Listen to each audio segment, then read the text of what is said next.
There is, in a small national park somewhere in the US, a bike path. This bike path is hardly unusual. It is roughly 12 miles long and makes a circuit around a small lake.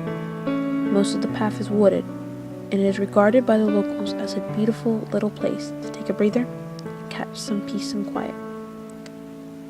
Many who jog or bike along the path observe nothing out of the ordinary, but there are those lone bicyclists who happen across the runner. Mark coasted his bicycle to a stop on the side of the path. Standing astride it, he drank eagerly from his water bottle. Finally, he was able to enjoy a day off, instead of staying home and paying bills or mowing the lawn or fixing the roof. He was at the park at the perfect time, too.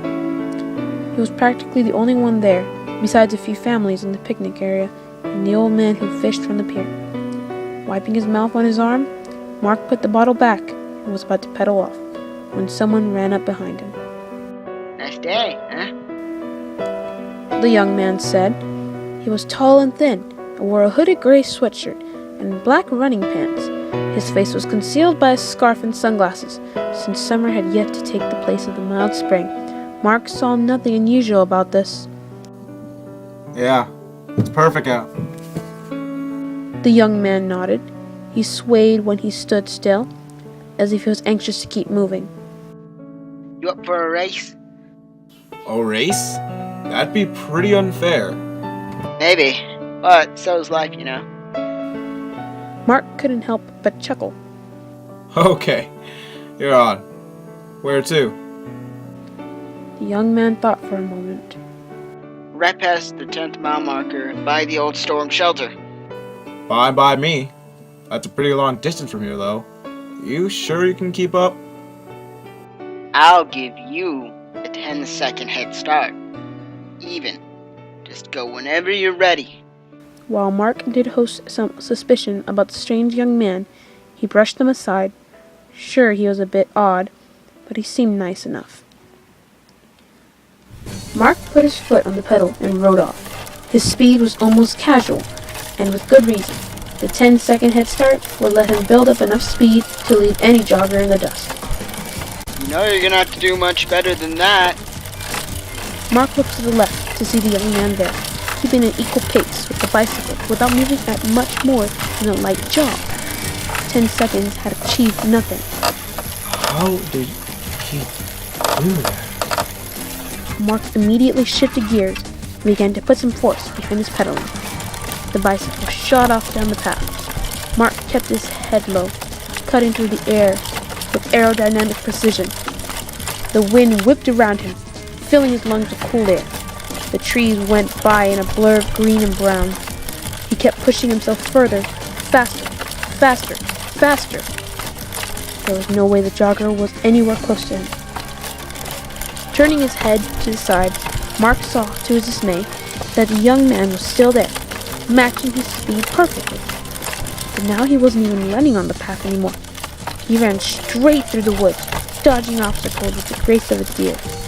Actually, it would be inaccurate to say that he even ran. He flew. His feet barely touched the ground before he took another leaping stride forward. His scarf waved behind him like a tail. The way he ran, Mark could imagine him laughing. Mark's amazement at this was numbed by the overwhelming sensory maelstrom his speed had achieved. There was no noise but the wind in his ears, no taste or smell but the chill air in his mouth and nose, no sight other than a stripe of gray and a sea of green, nothing to touch but the handlebars. Then the shelter appeared up on ahead side of the path, the finish line. Mark looked off into the woods. There was no sign of the young man. He must have left him behind. Redirecting his gaze towards the shelter, he gasped and hit the brakes hard. He screeched in a halt in front of the old wooden storm shelter. Twin streaks of rubber burned into the path behind him, and the young man standing in front of him. Nice effort there. He said, not the least bit winded.